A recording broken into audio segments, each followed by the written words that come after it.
to the Torq Hub PODCAST. Find us on all your favourite podcast platforms or watch us on YouTube. Yeah, bud. Episode 4, Torq Hub Podcast. Whether you are watching on YouTube or listening on your favourite podcast app. Got me and Kurt back here. Different background this time. We're in your shed this time. Yeah, that's it, man. We change of scenery. Quick change. Well, we've pretty much been spending all of our time in here lately. Yeah.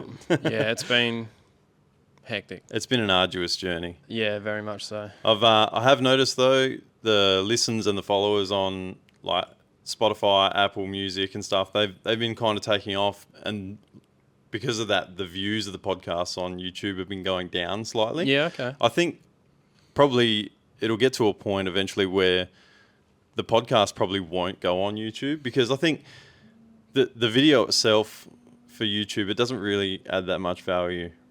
You know what I mean? Like you're listening to it, you're not watching it. Yeah. So I think eventually, I don't know. How much extra work is it to put it up there? Not much. No, it's not any extra work. Yeah. But yeah, I just figured if no one's watching on there, well then, yeah, we just because you can watch a video podcast on Spotify. Yeah, so, yeah. You know, but some people might not do the podcast thing, I guess, as well. You know what I mean? Like, well, let us know if you're a listener or a watcher or both. Which one do you prefer? We can roll with. Because I do like watching some podcasts, like as opposed to listening. If you can, it depends, obviously, but yeah. Yeah. Why not give everyone the option all the time? Yeah, It depends whether the juice is worth the squeeze or not. But if it's not much work, no, it's not much extra work. Yeah. Anywho, back at the ranch. Yeah. Episode 4 though, I thought it was 3. I was thinking as the intro was coming in, oh yeah, this will be our 3rd one now, but no, it's 4th. We might have to actually start taking this semi-seriously soon. Not even semi, just a little bit. Just a little bit? Yeah, every time we do this, I haven't really planned much, so we just wing it, which I don't know, that's our style. Yeah, that is the way to do it. But like I was saying, we've spent just about every waking moment in here. If we haven't been at work or asleep, we've been in here. Yeah. Doing a bit. The car is nearly ready to go to the paint booth. Yep. It's just about there, hey? Yeah. We've got some hours ahead of us. If you've been following us on Facebook or Instagram, you would have seen we've put up, various clips of sanding, painting. Yeah, Kurto trying to resemble someone that is somewhat proficient at something, which is not the case at all. So yeah, I just edited out the parts where he's rocking in the corner. Oh yeah, it's never much fun when you're learning something. Once you've learned it, like anything, it's easy once you've learned it, but just rushing. I think the rushing thing for me is what's got me on the back foot, because as I'm starting to learn now, I start getting a bit anxious when I don't know exactly what I'm doing, or if I'm under the pump, I'll just go straight to, all right, full bore, let's try and get this done. And it sort of bit me on the arse a bit with this job, but that's all part of it. So I guess for those, if you haven't been following along, we have uploaded 2 videos so far this year, so people can, be happy about that. But if clap. But if you haven't followed along, why is there a deadline? Run us through the little story. Why do you feel like you're under the pump? Because I am. Yeah. But basically, you and our boy Jerome and my lovely wife Zoe thought it'd be a great idea just to enter me into motivation, because if you know me, I'm not motivated to do anything. I'll talk about things, but then just never do them, because it's easier that way. Yeah. I don't have to put myself under any sort of pressure, whether it's real or not. I'm just, I would rather just cruise. So anyway, as a bit of a Christmas gift, Zoe got me a ticket to Motorvation. What is it? 37. Yeah, Motorvation 37. They've just had Summernats 35. We're going to Motorvation 37. Yeah. This is the original horsepower party for Australia. Yeah, you would never think that Motivation's been around longer than Summernats, eh? When you think like the most iconic, obviously Summernats is on another level, but to think that Motivation's actually started 2 years earlier. And that was kind fun of fact, really. Yeah, it was kind of the platform that Summernats was built on. Yeah. But we thought it would be a great idea. Your wife was struggling for Christmas gift ideas, and we had a couple of things that we were trying to tee up, but then in the end she goes, why don't I just enter his car? And I was like, we could do that. Yeah. hey, if anything's going to get you going, it's a deadline. Yeah. So, and obviously, it's one of those things. If the car doesn't get done, you can just delay your entry to next year or whatever. Yeah. But Which I only just found out today that you could do that. But oh, good. Yeah. Good. Nah, this. If you followed this channel for any duration of time, this car's always been spoken about the whole time, and it never gets done. I do a little bit here and there, and I just fluff around, like I really do.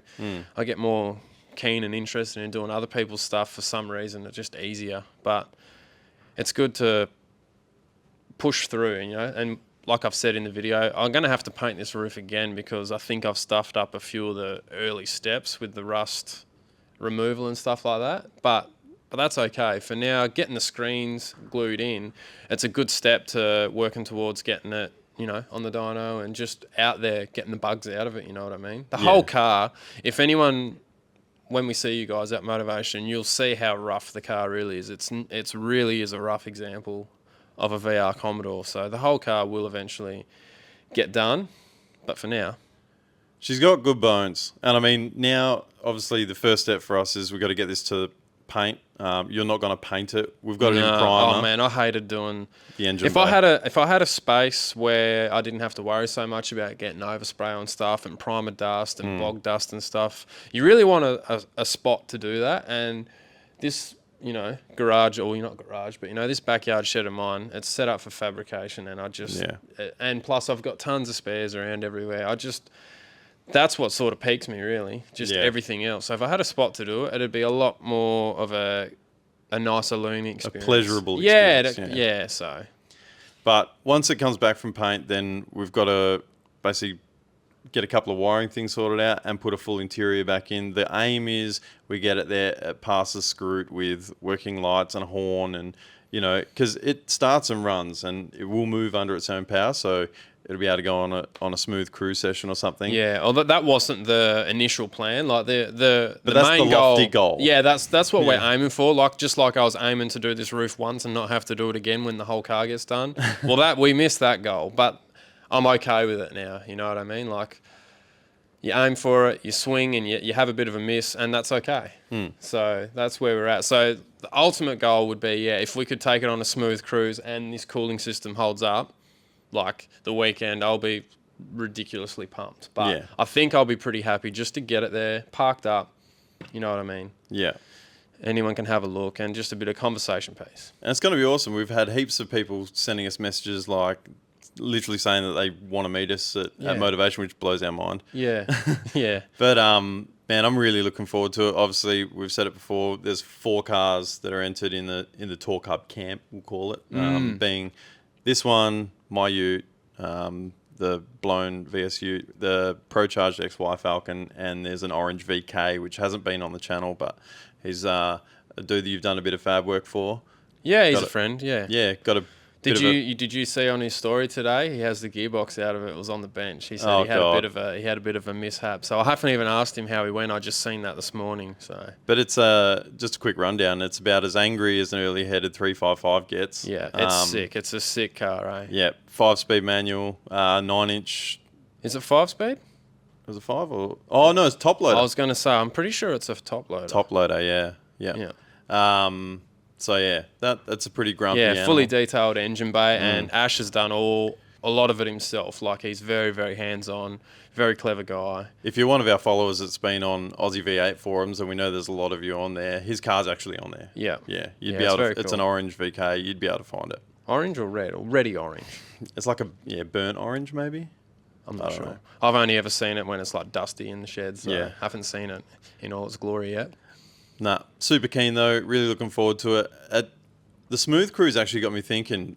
It's gone back to the days back when. So you owned my ute before I did. 2006, you entered in Motorvation, and that was back in the day when you just loaded everybody in the back of the ute, and you just like made laps down the strip and whatever. Yeah, as fast as you really almost wanted to go. As fast as you Which seems kind of scary now that I'm like a lot older. Yeah. But now they've got what they call a smooth cruise, because obviously for a while there they went, no one's allowed in utes anymore, and fair enough. Yeah. Because some of these cars are getting a bit wild. But But this smooth cruise will allow people to do it. And I had a thought. I actually had like a vision, cruising the smooth cruise with like 8 or 10 people in the back of the ute with Torq Hub shirts on. Yeah. So I'm actually going to put it out to you guys. If you are coming and you do have Torq Hub merch, please wear it. Come and see us. It'll be 12 o'clock on Saturday is the smooth cruise. So if you came at probably, I don't know, 11:30 or something, or 20 past, quarter past, have a bit of a yarn in that before we go out. And I want to put a whole bunch of you guys in the back of my ute, and you can, if you're someone that doesn't have a mate in the show, and you can actually get that experience, then I want to give that to you. Yeah. Because there is nothing, it almost ruins those kind of events for you when you have that experience. Yeah. Being able to. Yeah, the next year you'll want to take your own car or go in a buddy's car or something like that. I'll cruise down the strip or along the cruise route. Particularly, I just remember when I was sitting in the back of what's now my ute, and we went through the underpass and across the start line, for the quarter mile track, and you had all these people down both sides, sort of in the stands watching. That was killer. Yeah. And you had just the atmosphere was sick, just being in amongst it. And if I can give that to a couple of the guys that watch the channel, then I'm all for it. Yeah, absolutely. And there might even be an opportunity for you to jump in one of the other cars as well. Yeah, yeah. But man, that's going to be a good time. February 3rd to 5th. If you're not busy, if you're in the area, if you just happen to be cruising past and go, I might just swing in the Motorplex quickly. Yeah. That'll be us. But yeah, smooth cruise, 12 o'clock on Saturday. So come there a bit early, and we want to meet a bunch of you guys, and maybe give you a chance to get on in there, because I reckon like a photo or a video clip of the ute cruising with like Torq Hub shirts all the way through, it would be sick. Yeah, and if not, just popping over whenever. That's going to be cool. Just to catch up with anyone. Yeah. Really. I'm not thinking we're going to venture too far from where we are. Maybe, I don't know. Yeah. Well, I mean, have a bit of a look. We've said it before, like when we went to Alice, and that our favourite thing about going to these shows, I mean, seeing the cars and stuff and doing the driving is awesome, but our favourite thing is literally just talking to car dudes about their cars or whatever, and that's what we'll want to spend most of the weekend doing. Yeah, no, I can't wait. On to this week's hot topic. Ooh, what is it going to be? This week's hot topic. That's hot. I don't think it's going to be any great surprise that the hot topic of late, since our last podcast at least, has been Summernats. Oh, yes, of course, yes. Yes, so Summernats 35 kicked off. It's been done now. The biggest one ever? The biggest one ever. I couldn't believe when I saw, I think it was on Friday night for Saturday, they were literally, there was social media posts going berserk. Like, if you don't have a spectator ticket now, do not come on Saturday because you won't get in. Yeah, that is crazy, isn't it? That is crazy. And to get to that level, there was a bunch of people. There was a whole bunch of cars too, and some sick cars. Do you know what the numbers are roughly to sell out Summernats, like spectator-wise? I don't know what it would be. It'd have to be a lot. I went to, I think it was maybe Summernats 30. Yeah, I think, and that was pretty busy back then. That was supposed to be a fairly big one, I think. Yeah, I don't know what the capacity limit for the grounds is there, but I can't imagine it being probably less than 10,000. Yeah, it's a big place. It'd be, we're talking tens of thousands of people for sure. Yeah, pretty wild. And what a rowdy one it was this year, just from the. I mean, I haven't delved into tons and tons of it, but you don't really have to because it's just in your face. Yeah, I think we're going to be able to and stuff. So we're going to be able to talk about that for a fair while. So we'll go through some of the official parts of Summernats, and then we'll touch on that after. Grand Champion, polarizing. Apparently, yeah. It has to be a car that everyone likes. Yeah, it's a popularity contest, not an actual build quality. Judging event. So the Bogan community was up in arms about it, and it's one of those things. If you don't like it, then obviously you don't think it deserves to be Grand Champion. But was it 1978 Porsche 911, and an immaculate Porsche it is. Obviously, yeah, to win that show. Yeah, and apparently he drove the wheels off it too, which is it's an important part of that grand champion. You know, you've got to be able to drive it, and it's got to be able to handle, and you've got to be not scared to drive it. You know, I think that's what got him over the line. I mean, there was obviously other competitors. You know, I watched a couple of the live stream bits and pieces, and XY King, like Simon McDassey, he drives the wheels off that thing. Yeah, you know, like, and gives it hell everywhere. But just because he's, you know, giving it pedal to the metal everywhere doesn't mean he was necessarily good at, say, the Go to Woe or the slalom or the grass events. Well, he might have been nudged out by like a split second. That's right. You know what I mean? Like, it doesn't have to be a huge margin. Like, winning's winning and losing's losing or missing out, you know, so. Exactly. All, when it comes to sort of panel and paint and fit and finish, I think all of those top 10 cars, you know, they'd be hard to split in today's day and age. The quality of workmanship, there's obviously some people that are better than others, but once you get to like Summernats top 10, there'd be hairs in it. Yeah, I was going to say, they'd be really starting to like split whiskers, like, you know, like things that aren't even an issue, but like you've got to take it to that point to get some sort of, you know, difference there. So I think, the driving events is probably where it's made, you know, that's make or break. And that's where it is. I personally that's not my kind of car.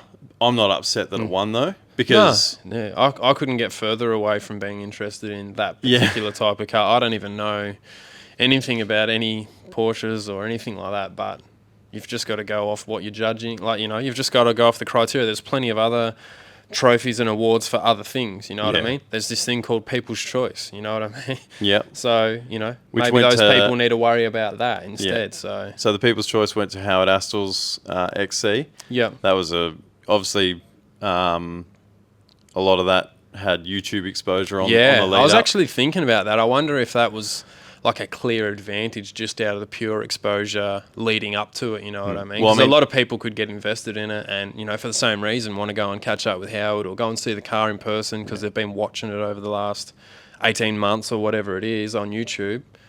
You know, that could be a clear advantage, and it might be something that plays into that award pushing forward, you know what I mean? Maybe. Like, you know what I mean? I don't know. Yeah. It could be. And, you know... And now I'm not taking anything away. I'm not saying that's why it is or why it isn't, but it was a thought that popped into my head, and I thought, I wonder if that did have some sort of swing, which it could be. You couldn't imagine that it wouldn't. Like, you know, there would be votes polled based on that, but with that being said, like you say, not to take anything away from it. Absolutely not. As far as elite builds goes, Howard Astel is... You know. Well, he's done a fantastic job of actually showcasing what goes into doing this stuff. Yeah. Like, all of us probably wouldn't know. Unless you've built a car like that, you're not going to know. No. And it's good. You can pick off little tidbits for your own project as well. Like, you know, we'll never build a car like that.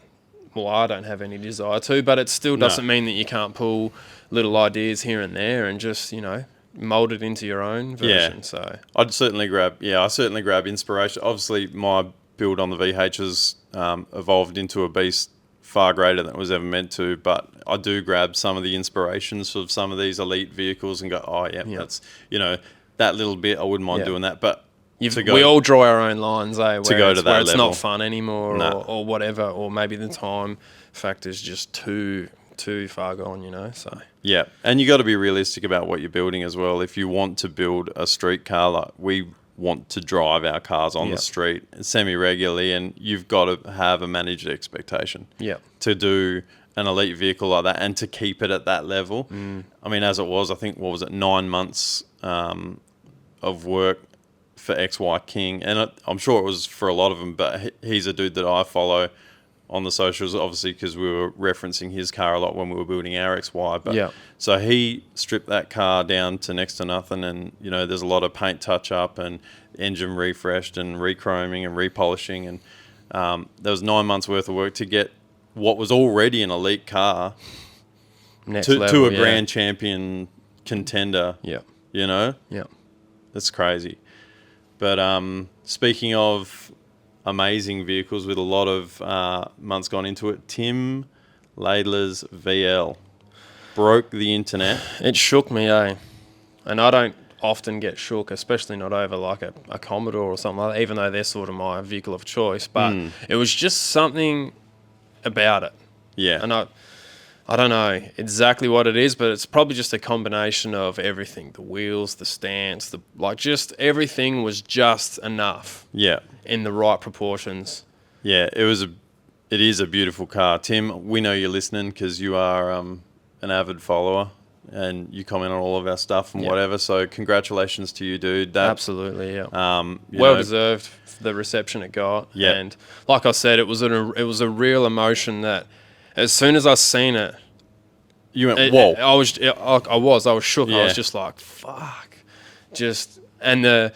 I forgot SV88s were even a thing. Like there used to be one local here back when I first sort of had the ute, you know. Yeah. Like I remember seeing it then, and he sort of brought it back into like you see heaps of walkies, you see heaps of Group A's and Blue Meanies and that, but have you ever seen an SV88? Not in recent times. You know what I mean? Yeah. And so I wouldn't be surprised if he started something like someone else has gone, you know what, I want to do my own version of that. Because even me, I was like, damn, because I'm a pretty big VL fan. I do like VLs when they're done a particular way. And I always thought if I did a VL, it would probably just be a white over silver Calais or maybe a black over silver. But after seeing that, I'm like, damn, I would love to have something like that.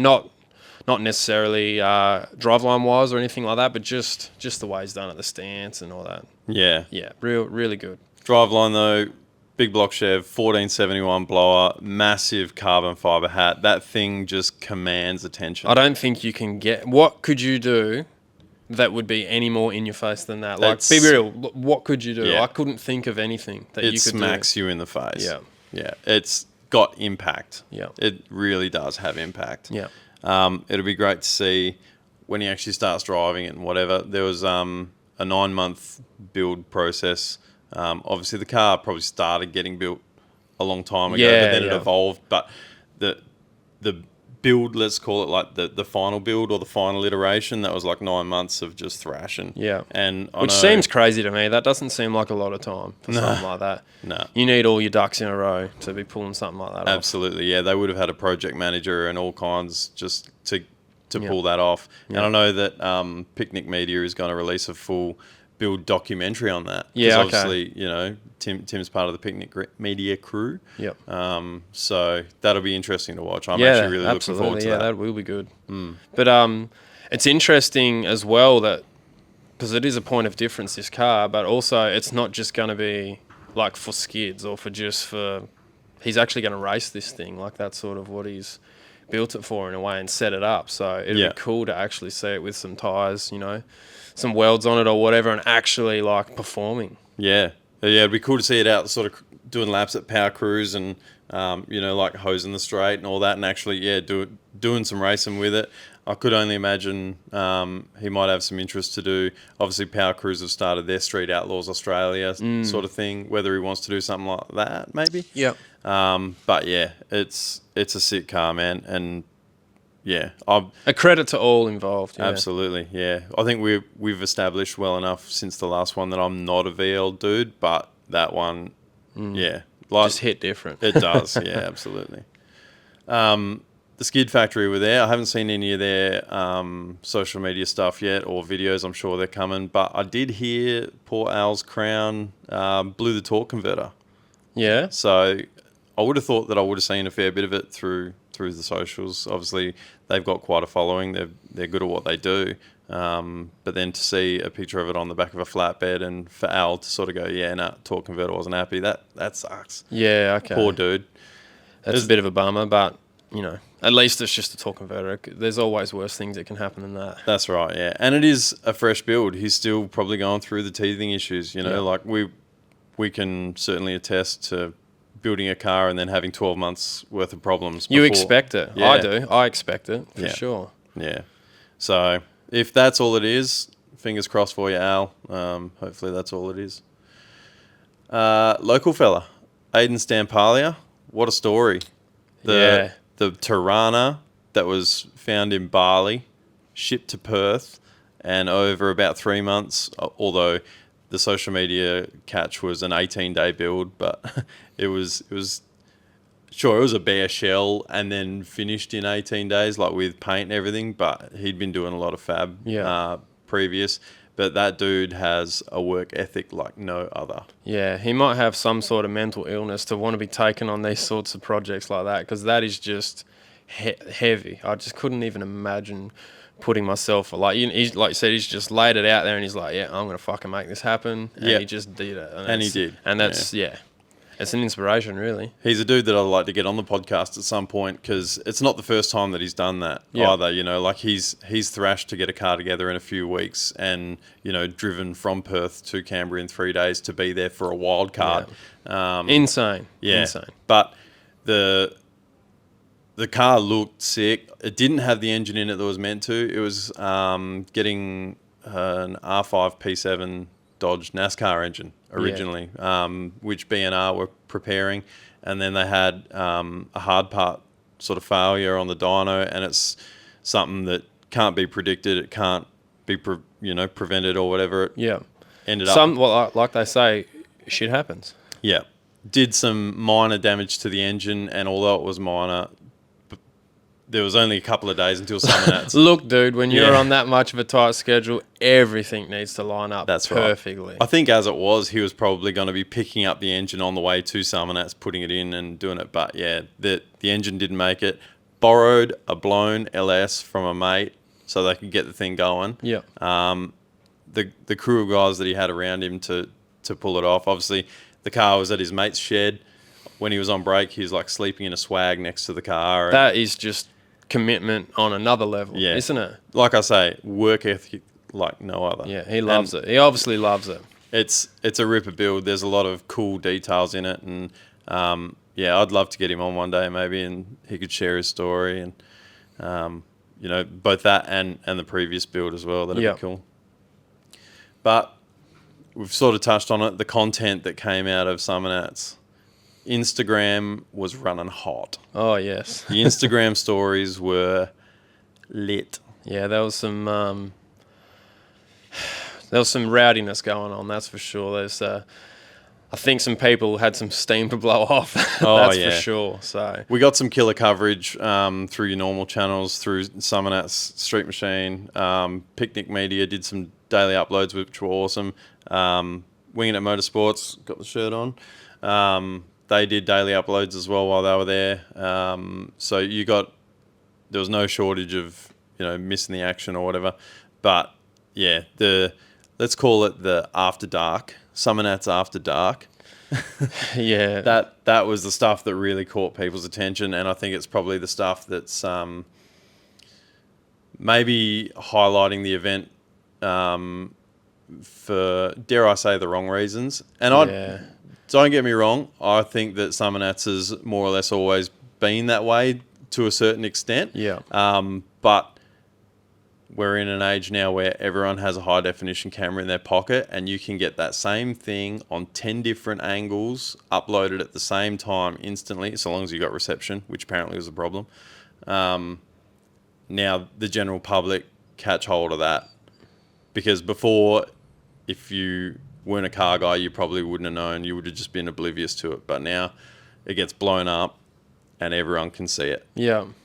And it's seen in a negative light too, and I can see why, so it's too much of a good thing is not always a good thing, you know what I mean? Because with groups that big, everyone starts feeding off each other and, mix alcohol, drugs and everything else, and it's not a good recipe for a show like that for its longevity, you know what I mean? Like, it only take one bad thing and next minute the council just shuts it down. Yeah. You know what I mean? And then it's just... Or the police. The police just go, nah. Well, the police would have shut it down if they could have. On it. Like, if you seen the one where I think they were on a street just away from it, and that not even the police could handle that sort of stuff. So it got a bit out of hand. Yeah, the pack mentality, like mob mentality, that once that sets in and you get people, like say, you feed off the bloke next to you, and then you elevate, and then before you know it, it's a wildfire. Yeah. Yeah, and it's not good for the car community just as a general, you know what I mean? It's not a good look. You get the snippets on the news. I mean, I don't watch the news. I haven't watched it for many years, but I'm sure a lot of people that watched whatever was on the news would have been like, look at these just deros, and you know what I mean? It's just not a good look. Yeah. So then all of a sudden you're driving down the road in your modified car and you're just tarred with that brush of just being the fucking Dero that was, you know, blocking the cops and doing skids on the road. And that sort, you know what I mean? It's sort of... Like I say, I think Summernats has always I haven't been to Summernats. You have. I haven't been to a Summernats yet, but I could only imagine that it's had elements of that since day dot. Yeah, I think it was fairly tame since the new ownership have taken it over. It was sort of tamed down. Even when I was there, it was kind of tame to previous years, but maybe just because there are just so many people, it's sort of just, like you said, that mob mentality, and it just, everyone, you just thrive off it, you know? It just builds from it. Sort of like you have to be there to understand it probably what would was have been going sick on. to be there. Yeah. Like from the outside looking in, it's easy to be like, oh, how ridiculous. Yeah. But if you were there, you would just be like, yeah, I'm in two holy. minds about it. Like, it's not like I'm like, oh, I don't want to see it, and I think everyone that does that's like a fuckwit. But you've got to look at it from both angles, you know. Like, I mean, it would have been good to be there and experience it, but once it's done, the damage it does to just the scene, you know what I mean? Yeah. Was it worth it? Yeah. In the long run, probably not. The whole Especially not with how PC everything is these days. Like, it's not always the move. the whole idea of the event is to give the avenue for people to let off that steam. So like that's always going to be a thing. Like you said, I'm neither here nor there with it. Like it would have been cool there to experience it, but being that I wasn't, I can only see what I've seen. My only fear is how it's going to affect the event moving forward. Yeah, absolutely. So what's going to happen next year? Yeah. What implications is that going to have on the event long term?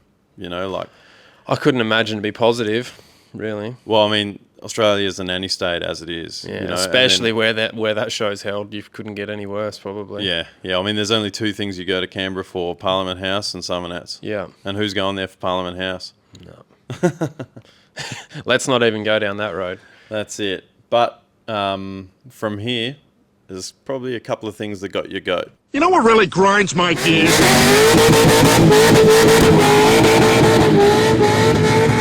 Running on the chip. On the chip. Well, there were plenty of cars running on the chip. But in a metaphorical sense, there was definitely some videos that highlighted the crowd getting a little bit handsy. Yeah. Taking it a little bit too far. Yeah. Yeah. I'm all for trying to G up a bloke to do a skid and bit of verbal encouragement. But when you start reaching out, grabbing rear quarters, man, when my car's done, if someone reaches out and starts yanking on my new old stock rear quarters that have been perfectly grafted on there, I will be livid. My goodness. Like, stuff like that, when I don't think people quite understand that the time and the money and investment that some of these people have in these cars. And then to see, I think, McFry, shout out Nelson, he posted a thing on TikTok where there was an RX-3 building boost on the brake, and there's someone like yanking on the rear quarters, going like, "Yeah, get the tires going," like kind of like it's a VL that's boost loading. Yeah, man, he's on the trans brake. Those tires ain't gonna move. Yeah. Like, with any luck, your hand will get stuck or shot. something like that. Yeah. Man, that is one way to lose A lot your of these fingers. people are just going there for the party, I would assume. Like, because the car scene's fairly small. Like, we think that everyone likes cars, but in reality, there's only a very small proportion of the country that are heavily into this stuff, and the rest are just there for the party and the carry on. You know what I mean? So they're the sort of ones that are going to be doing that sort of shit. Really, I would assume. And then also to see one bloke, same thing. It was highlighted. It was by Nelson in a post. Someone reaching over the bonnet of a mechanically injected blown car and yanking the throttle. Yeah.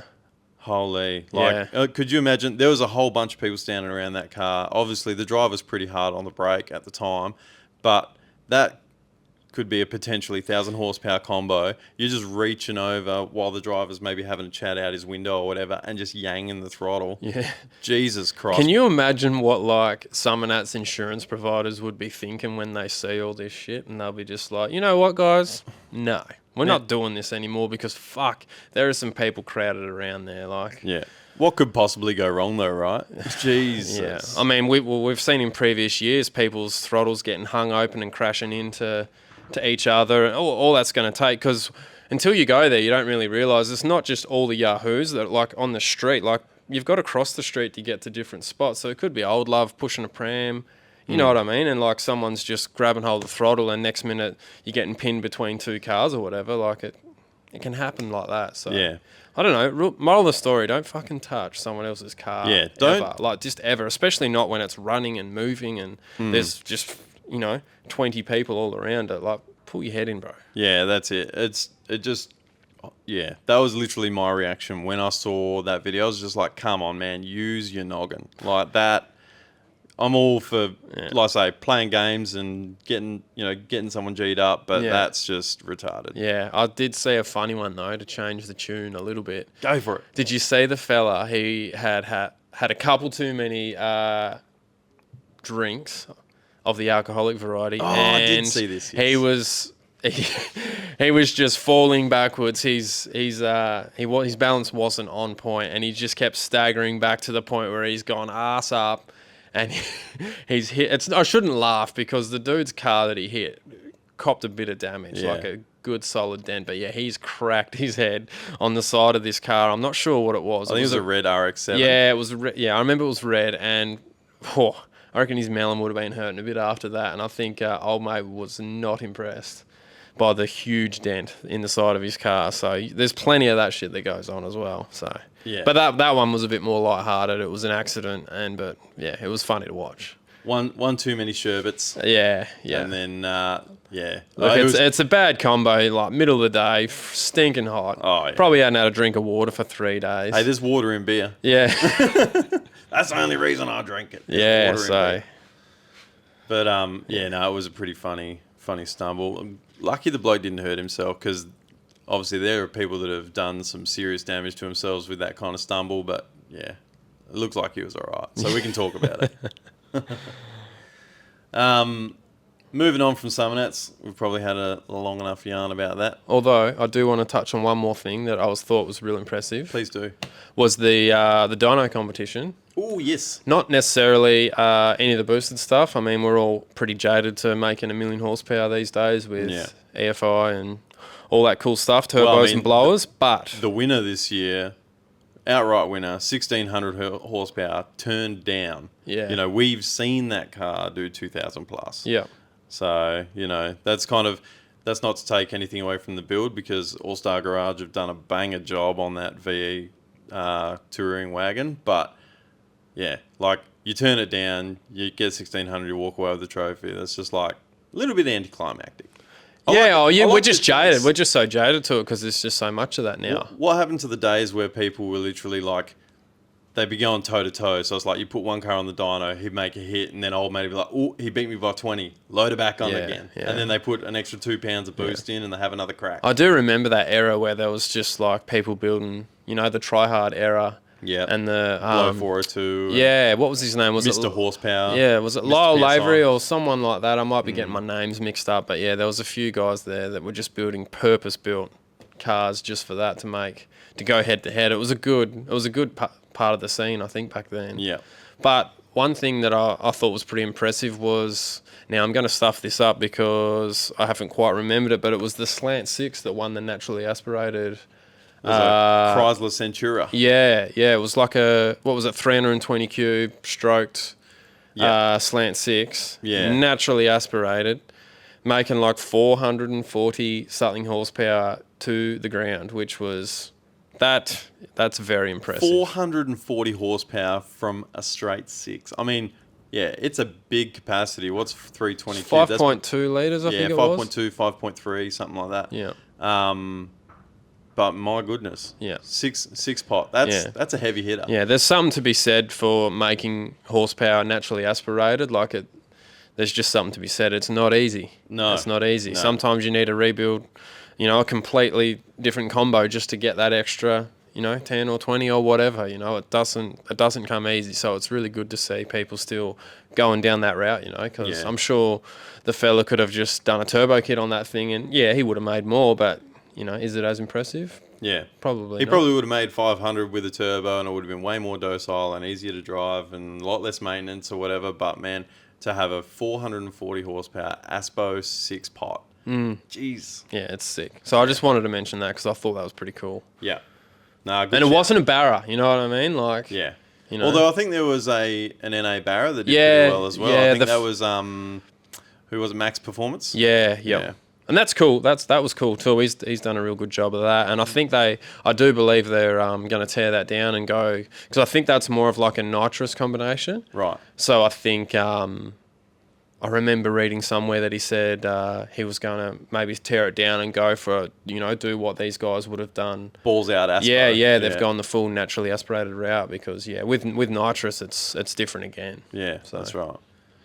So it's cool. It's cool to see things make a turn, just like anything in life. You get to a certain point where it's sort of jaded, and then you'll go the other way, and It's a raka circle.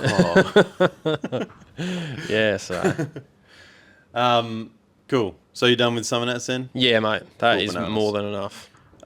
Next thing I wanted to touch on was No Prep Kings. We mentioned it in the last episode. Tickets did go on sale shortly after, and I don't think anyone was ready for what that was. The cost of tickets to go, I think everyone knew it wasn't going to be the same. I didn't even think about. It didn't even cross my mind. You just think it's going to be your usual sort of. You know what I mean? Like, I presumed that it was going to be more than like, say, a silver ticket or a gold ticket to an Andrew event. oh yeah, of course, But course. to come out with, I think I priced up to go Friday and Saturday. You'd want a VIP all access because that gives you access to the pits. So this isn't without premier seating or anything, but if you had the all access pass for Friday and Saturday, by the time, so you got your ticket price and then you've got service tax and then a sales tax and then they put an international tax on it. For me to go with a tank of fuel and a burger and a Coke, I'm looking at $500 Yeah. Australian Yeah, for those 2 days. So for the two of us to go, it's $1,000. yeah, That's definitely testing my willingness. yeah. We need to pump them numbers up. That Torq Hub turnover, bro. We need. Man, the Torq Hub turner would be lucky to pay for that burger and Coke. Yeah, rightfully so too. Let's be honest. Yeah. But man, yeah, because I was pretty G'd up, like I was pretty keen to go. I still am keen to go. And Yeah, we'll be there. We need to get that sorted soon though. Yes, yeah, because from what I can tell, tickets are going fast. Yeah, I haven't even thought about it. I've been that busy doing That's this. right. We've been a bit distracted. I haven't even sorted out the other stuff I need to sort out for this. It's sort of just been tunnel vision on that, and I've heard about prices, had a quick look, but it's just we'll get there soon. Yeah. And hopefully they don't sell out before then. Yeah. Which the price being as high as it is might help that a little. I think so, yeah. Even the grass tickets weren't exactly cheap because, yeah, like the advertised price when you go onto the website, then you realise that's all in US dollars. Yeah, absolutely. So, like, it looks semi-reasonable. You go, oh, yeah, like $100 to get in. And then, that's Yeah, US. that's right. Our exchange rate is dog shit. That's Yeah. right. And if you don't buy a VIP ticket, then you've got to spend $20 US on parking. The VIP tickets include parking, but anything less than VIP doesn't. So it general seems admission- rough. It seems pretty rough. It does seem Because like you a can money grab. park at that place for free any other normal time. Like I get it, you get the VIP parking where you pay a little bit, Yeah. whatever. But like these guys are just taking over the car park too. You know what I mean? It's like, come on, bloke, fair suck of the sav there, mate. Like, Yeah. take it easy. And that's Just- not to say that this isn't an expensive venture for them. Obviously, there'd be a lot of costs involved, but man, they are definitely going to be making a mozza out of this if it does as well as you think it will. And I'm pretty sure, like, tickets in Melbourne and Willowbank, there's certain tickets that are already sold out. Yeah, So, yeah. like, they're certainly going to do well for themselves out of it. But, yeah, I don't know. When the price came out, it definitely made me second guess. I still want to go. Yeah. I just don't want to be let down. Like, I'm not sure how much they're going to be laying it down and stuff like that. Yeah. So I don't know. It should be good. I mean, all we got to do is commit to it and just see. And then once we've been, we'll know. Yeah. So off the back of that, when we mentioned No Prep Kings last time, you mentioned in particular, someone should buy the Tirana from Black Magic Racing and do something with it. Yeah. So that's gotten back to Black Magic and kind of got the gears turning in the old noggin. Yeah. And I think unintentionally, but, we'll take the credit for it, we've convinced them That's a friggin' good idea. Yep. So they've pulled the Tirana out of mothballs. Jeff Black has got in contact with us. Legend of a bloke too, by the way. And he said, yep, you talked me into it, boys. We're doing it. 6 weeks from start to finish. So they've pulled it out of mothballs as a roller. 6 weeks, they're putting a full drive line in it, wiring, fuel system, getting it ready to go. So I won't spill the beans on the combo just because don't want to do the wrong thing. No, and that's not really important at this point. Nah, the fact is they're doing it, and that's awesome. It looks like it's going to make potential's there to make 16, 1800 odd horsepower reasonably comfortably. Yeah. And it's going to be light. Yeah, I was going to say the real feather in their cap is obviously they build race cars for a living, and obviously a part of building good race cars is you can make them really light. Yeah. So and they're setting it up on a small tyre. Actually, they're chasing tyres. So if you know anyone that has a Mickey Thompson 3055 or 3055S tyre, they need them to go racing. Can't be a W. No W. No W. No W. 28, 10, 5, no W.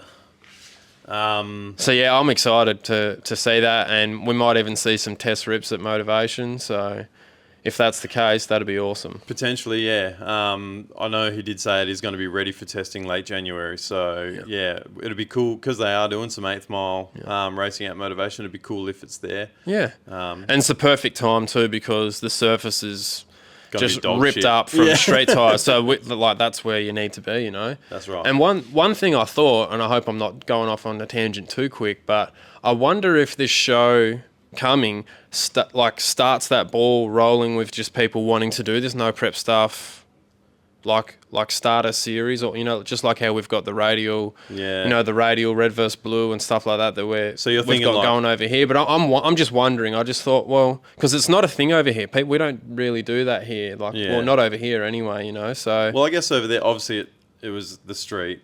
Like over there, they got the wicked street car culture, but then obviously there was the back of the track racing. Yeah. Well, they're starting at the finish line and working back. Do you think that's what you're talking about? It could be, yeah. Well, that's what I mean, because everyone's sort of jumping on board and doing it. And if this could be a yearly thing, they could come over like a tour every year around this time and do it, So if that's the case, if this isn't a one-off, and more people start building cars for this purpose, and then obviously you're going to want to do your testing and stuff like that. Yeah.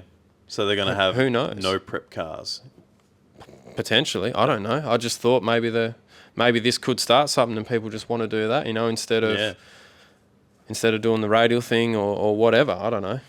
Well, I mean, we will see. Yeah, I mean, if you run, but I had a thought. If I had to put money on it, I would say that it could be potentially the start of that sort of no prep thing taken off in Australia. Which any sort of racing. Is good when you're buying parts, spending money, and doing it yourself or paying people. It's all good. And I think that's the one thing that I'm pretty stoked about with this whole event coming here is that it's bringing a whole new demographic of people to the track that normally wouldn't come to the track. Yeah. And then who knows that one time that they come to the track, that could turn them around. You know, like that's going to give birth to a new kid that wants to be racing. Yeah. Which is going to be a good thing. Yeah, I never thought of that, but you're right. That could because I think that whole show's been around a long time now. I'm not sure. Is it over 10 years? Yeah, or? Well over 10 years. You know what I mean? So it's a very well established show. So, and I think it's done wonders even in America as far as getting bums on seats at racetracks and stuff like that. Because I think the NHRA, a lot of their sort of racing was getting a bit stagnant there for a while, Well, Lord knows there's been a lot of track closures over there. Yeah. And we're seeing the same thing here, where tracks are going a bit stale and, you know, trying to breathe life in. So if this works, then... Yes, because, you know, with the no prep thing, it's not necessarily always about who can make the absolute most horsepower, you know. It sort of starts bringing it back to the more, you know, you can use your noggin a bit more. If you're a clever guy and you can do a lot of stuff yourself, you don't need that money to have that combination that makes 2,500 horsepower to run with these guys. You might be able to do it with, like you said, 1,600, but really be able to get it down. Yeah. And it just sort of makes it more inviting for people, you know, because no one wants to go to the track like undergunned to the point where you've just got no chance whatsoever. No, like just because it's always going to cost you a bit Yeah. to get there at whatever level. Yeah. So. There's only So you give a bloke a fighting chance, Yeah. you know. There's only so long getting kicked like a puppy is fun. Yeah, yeah. But yeah, I don't know. It'll be a good thing. Like I say, we'll end up there one way or another. If someone's got to hook up on tickets, or if you want us to be on your pit crew, I can change spark plugs. Actually, I'm proficient at burning my hand while changing spark plugs. So if that's something you don't want to do, then if there's no one on your crew that can wreck stuff, this bloke here, he's good at wrecking stuff. I'm not bad, but you can show me. Yeah. Oh, look, it's a talent. Yeah. You'd have to get plenty more work, you know. A lot of practice. To get I might get there one day.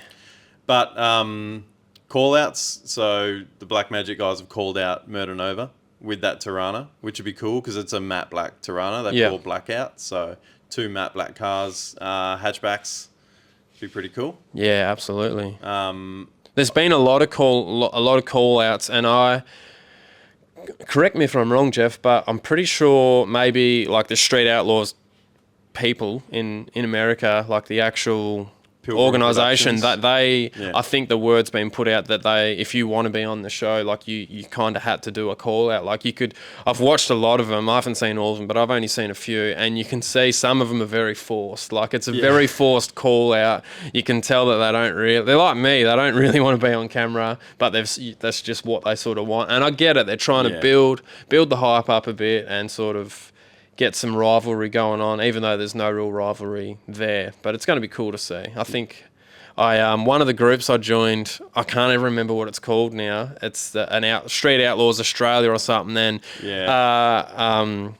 Big Country, Corey Swanstrom's old boys on there just stirring the pot up like something cruel. So Justin Swanstrom's old boy Corey. Yeah. Sorry, yeah, that's right. Yeah, I'm getting them muddled up. So yeah, it was cool to see him just stirring up, all in good nature, like. And I'm enjoying seeing the lip coming out of some of the local blokes, you know, just sticking it to the TV. Like, oh look, man, if there's coming over here, if there's anything Aussies are like known for, man, it's been like larrikins and not really.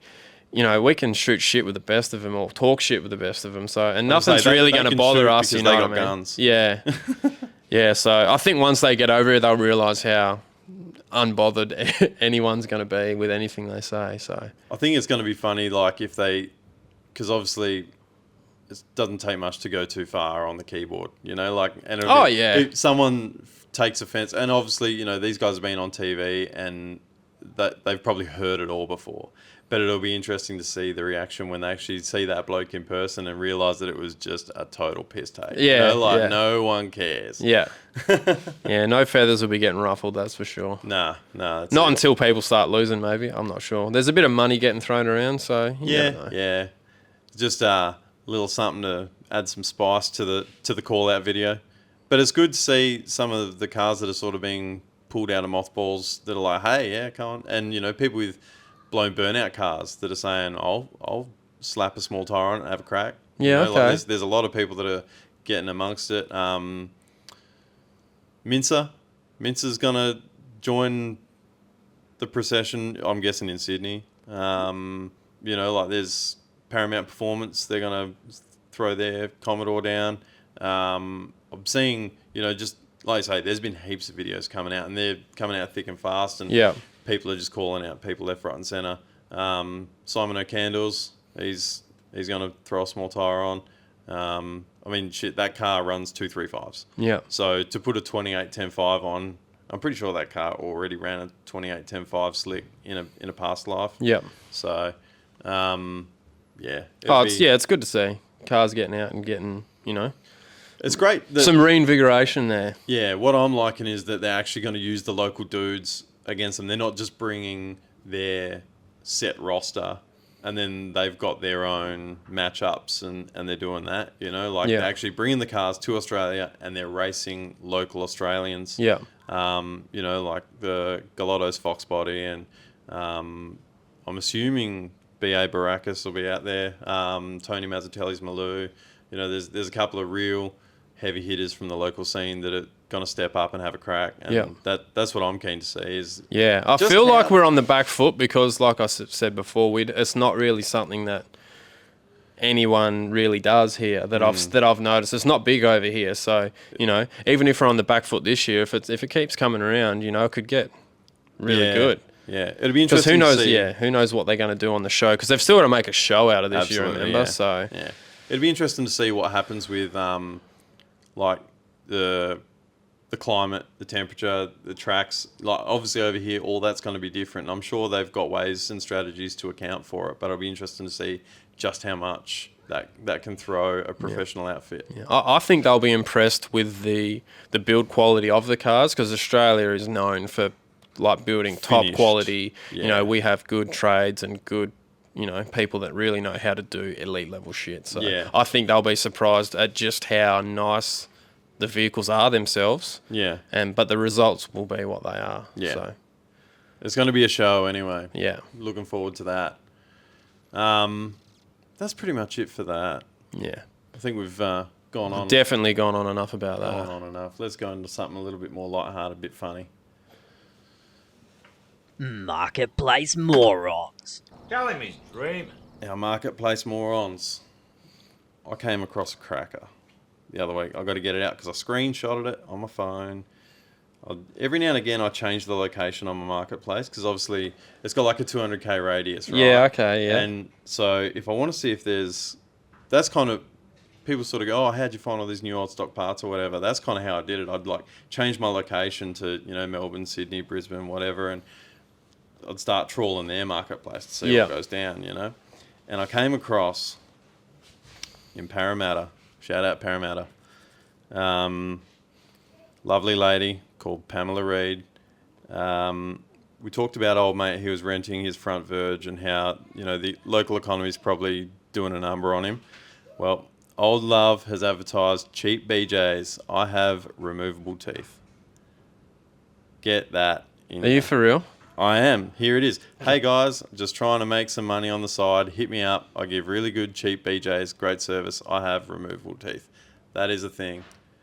That's someone stitching someone up for sure. You'd hope so. But to see that on Marketplace really brightened what was actually a pretty average day. Did that say $50? $50.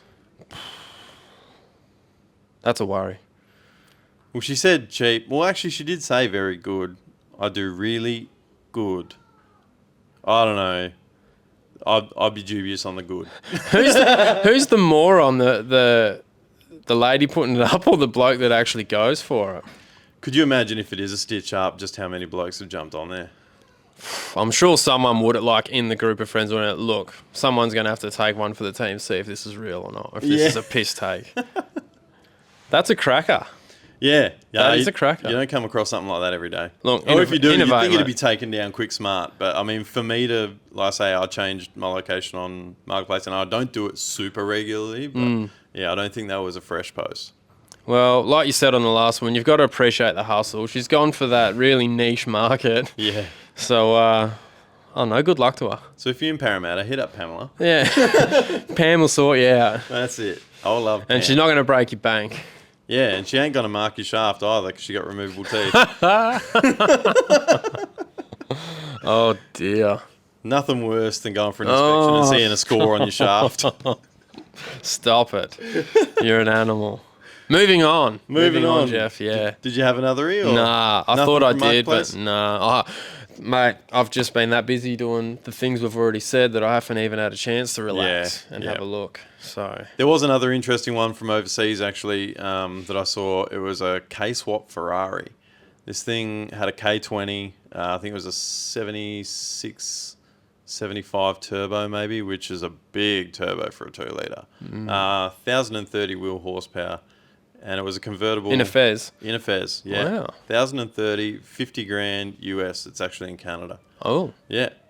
I thought that was pretty interesting. Obviously, Stance Works has done one. I think that was a different. I don't think that was a K20 though. I think that might have been a K26. Yeah. Okay. I'm just guessing because I actually haven't really followed the series. I did see one video though, but yeah, it's a red. I think it was a 355 convertible. Legit fares. It wasn't like it was a Fiat with a body kit or anything. It was the real deal. So yeah, just a feather ruffler. I'm sure they're like the purest Ferrari guys are probably like 10 times worse than like say your XY like GT like enthusiasts or whatever, you know what I mean? We hear of those guys that sort of do the supercar YouTube channels or whatever, and they put wide body kits and this and that, and they get cease and desist letters from Ferrari. Yeah. So you could only imagine that someone doing something like that, they're probably getting a similar thing. Yeah, because people just think that you've got to modify a car the way that they want it to. Yeah. Well, Ferrari don't want you to modify it because they produce automotive perfection. Yeah. So yeah, but even the enthusiast of that, they will carry along with that too. So yeah, and that just reminded me. I got a screenshot just before we started. Actually, it was I'm not going to say the page name, but it was a guy that has a page with 80s and 90s stuff, and it had Timmy Laidler's VL on there, and he was saying that he would prefer it if it was stock, and whether it be worth more or not. So I think sometimes people forget what cars are to people. Yeah.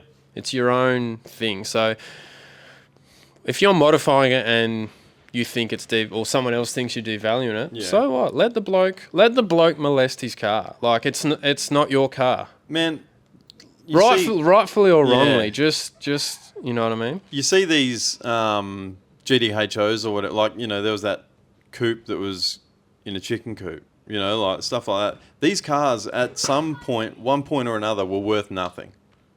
Do you know what I mean? And I'm sure Tim probably bought this when it wasn't worth what it is today. And sure, if you came across one now, you'd probably want to keep it original. It just depends. It just depends. There's people out there that have money to pay the top dollar for one, and if they want to modify it from that point on, it's their money. Yeah. I mean, let a bloke just be happy and do what he wants to do. Don't just think because you can't scrape together the funds to buy that someone else that can, and then still doesn't care to modify it from that point. Yeah, you know what I mean. I don't subscribe to it, but I can understand the mindset of if you're gonna do that, do a mock-up. You know, start with an executive and do it that way.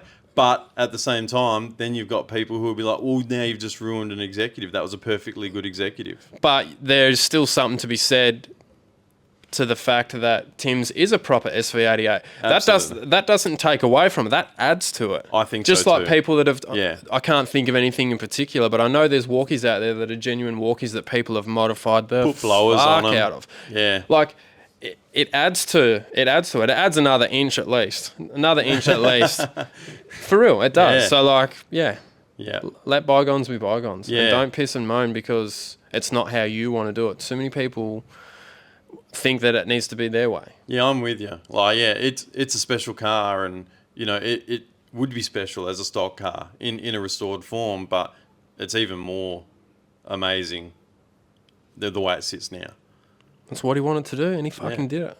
Absolutely. Yeah. Had a vision, shot for the stars, and probably went way past that and into the next galaxy. And it's not easy to have a good vision. Like, you can have all the money in the world and be able to buy all the sickest parts, but that doesn't mean that you can build a car that has an impact. You know what I mean? It needs to all fall together and work. And good on him. It's like anything; it's a recipe, isn't it? Yeah. Hello.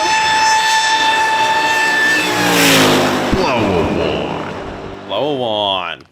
Here we go. It's a funny one. I used to listen to Power and Speed, and that Mike fella, he was obviously like some, you know, electrical computer guru or whatever, and he used to always whinge. Because that was a live stream show as well. And he's like, I spent a lot of money getting this call thing so you can ring in. And every episode he'd give out the number. Like, here's the number, call in during the show. And no one ever would. Yeah. And he'd get the shits on. And I almost feel like that. We went to a lot of effort to find a service where people can call in, and it's been pretty quiet. But we did get one in today on the Death Knock. I haven't heard it yet, so I'm interested. That's why I've put the headphones on. Yeah, you can't deal with the headphones, can you? I can't, man. You just can't do it. No. Imagine if you were like a musician, you just have to give up. Yeah. But yeah, we did get a call today. So big thanks to him, and I'll play it for you just now. Let's go. Hi lads, Aaron from Canberra, long time listener, first time caller. What's your thoughts on hoarding things like 304 VS Commodores, knowing what's happening into the future in regards to accessibility of Australia-made V8 cars? First of all, long time listener, first time caller. I've always wanted to say that, and I've never had the opportunity.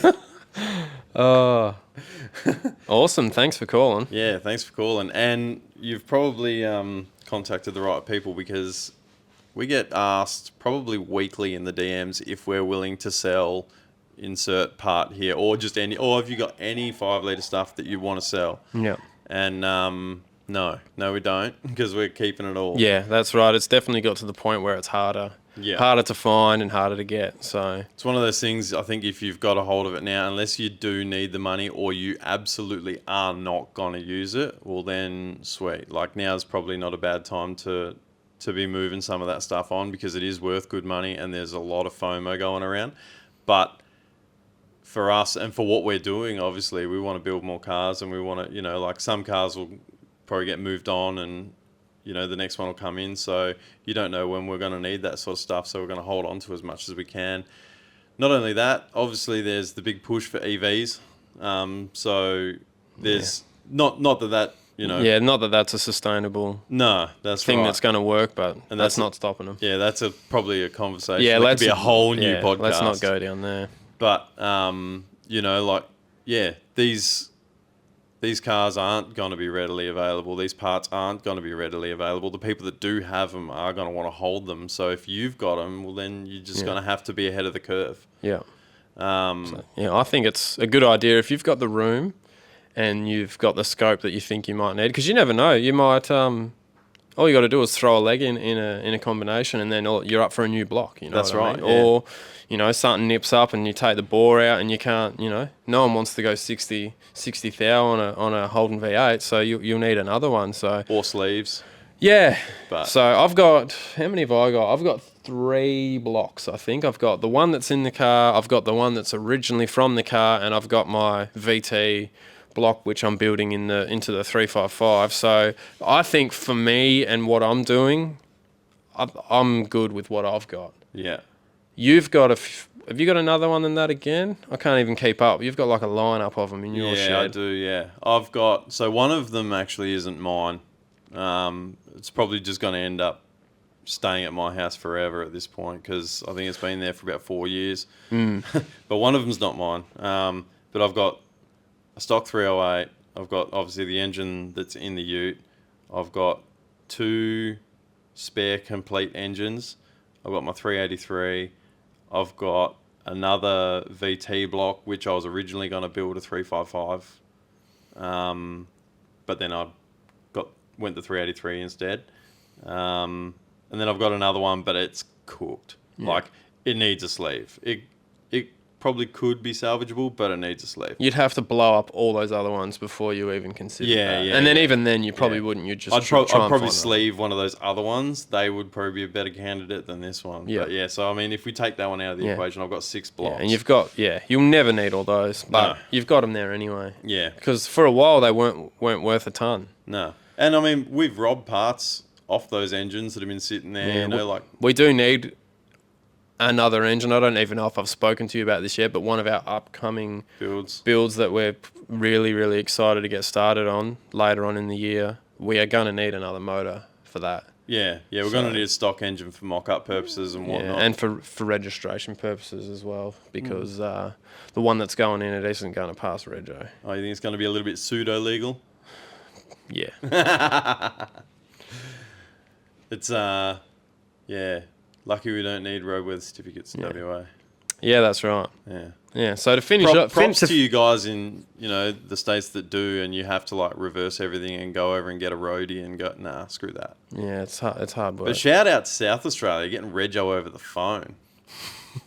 If we can get that, I think Northern Territory is pretty cruisy as well, is it? I'm not sure. Yeah, I'm not sure, but something's telling me that they're fairly cruisy as well. Who's the Minister for Transport in WA? It's Rita. Don't know. Rita someone. If you could just sort out some Rego over the phone for us, we'd be eternally grateful. I'd put a WA government sticker on my car. Not a yellow one, though. What's the go with... This is shooting straight from the hip. What's the go with Club Rego? Because I've realised this thing's 30 years old now. Nah, so in WA it's got to be pre-1990. Of course it does. Yeah. Of course Don't it worry, does. because I was the same. I was thinking, man, not long and my ute to be 30 years old when they brought it in. But nah, it's pre-1990. So if you have an 89 model VN, you can get it. But if it's a 90 model VN, you can't. That's where they drew the line. Yeah. And obviously, you got to draw the line. In Yeah, the sand I do get it. I 100% do get it. I would have preferred a 30-year, like a rolling 30-year, which it's like in other states. I think some of them are even 25 maybe. But if it was, say, 30 years old, that'd be cool with me. Yeah. I understand that some people are going, oh, yeah, but it sort of feels like a bit of it. They're throwing us like a temporary bone, like it'll keep some people happy for a while, but then as we go on, these are just going to keep getting older, obviously. Yeah. And then it won't be until there's enough voices going like, dude, yeah. You think they'd just do it as a rolling and then leave it. But That's it. You don't have to keep revisiting it then. You don't have to do the petitions. But you think the hot rod and the street rod stuff like the ASRF, that's pre-49 and that's always been and that hasn't moved. But obviously that sort of car. Well, that's what a hot rod is. That's though. right. Yeah. So it'd be different. But yeah, I would have liked to have seen it be 30 years. Obviously, my VH is old enough. Yeah, we only say that because our cars don't fall in there. If it wasn't, we'd be like, fuck it, too bad. You should like older cars. Yeah. Get a steel bumper. Yeah, your plastic bumpered shit. So, it's all good. It's all good. Yeah, but as for hoarding, I'm all for it. Jeff is literally the worst. He buys that much shit and that just sits on his... Like, he loves it. It doesn't...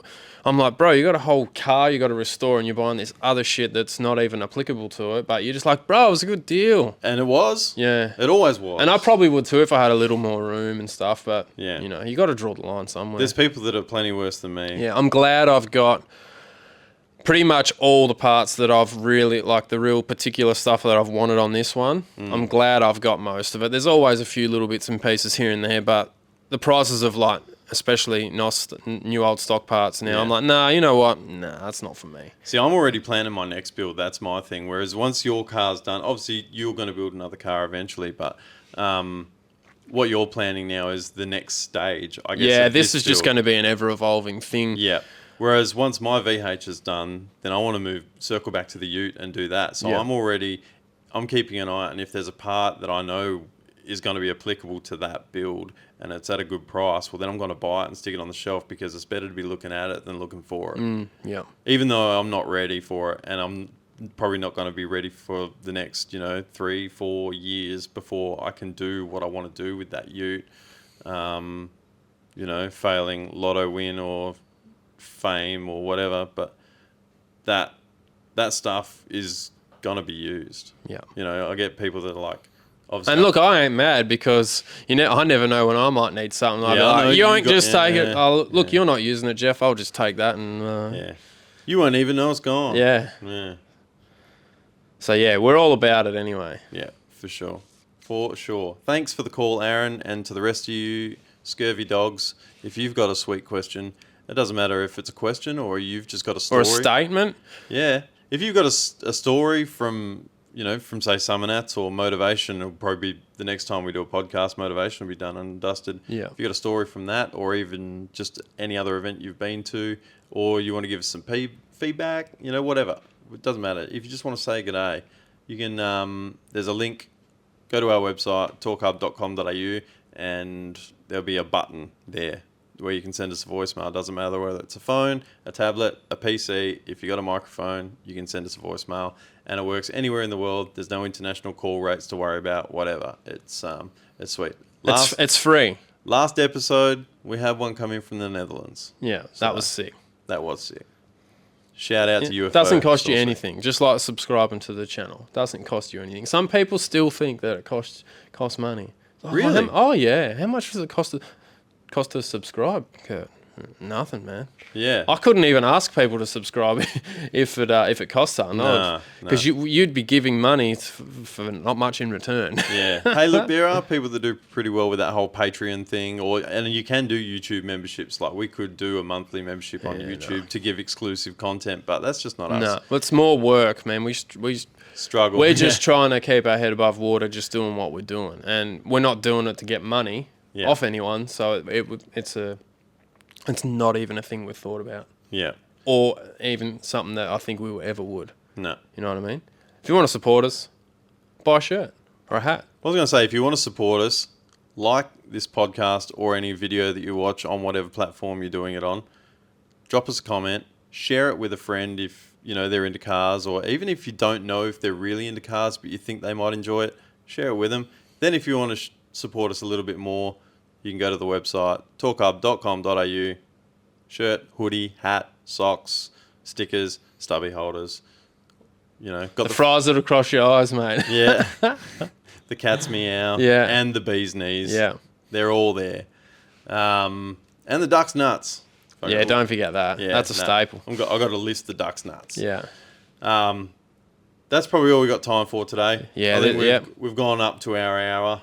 Hour and 15, 16, that's enough. Nice work. We actually, truth be told, we're going to get off this and we got more work to do on this car.